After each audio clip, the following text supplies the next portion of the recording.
5,000 টাকা দেওয়া হবে দানের শেষে ভোট দিলে, এরকম প্রচারণা আমরা দেখছি। এবং আরও ভিডিও আছে, ভিডিও ডকুমেন্টারি দেওয়ার পরও কোনো পদক্ষেপ নেওয়া হয় নাই। আমাদের নারী কর্মীদের যেভাবে ভোট প্রচারে বাধাগ্রস্ত করা হচ্ছে, এই যে নারীদের প্রতি অসম্মান, কিন্তু প্রশাসন নিরপেক্ষতা রাখতে পারেন নাই, ওনারা এ ব্যাপারে পদক্ষেপ নিতে পারেন নাই, এখনো প্রচারণা শুরু হয় নাই। সাথে ছিলেন আমাদের নায়েব আমির, এটা বলেছেন, এটা কোনো ডকুমেন্ট আছে, কেউ একটা বললেই হয়?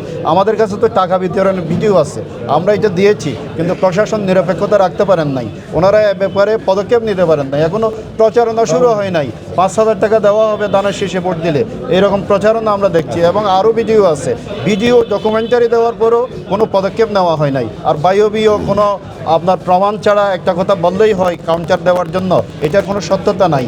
আর আমাদের নারী কর্মীদের যেভাবে ভোট প্রচারে বাধাগ্রস্ত করা হচ্ছে, এই যে নারীদের প্রতি অসম্মান, অশ্রদ্ধা, আমরা এটারও তীব্র নিন্দা জানাই।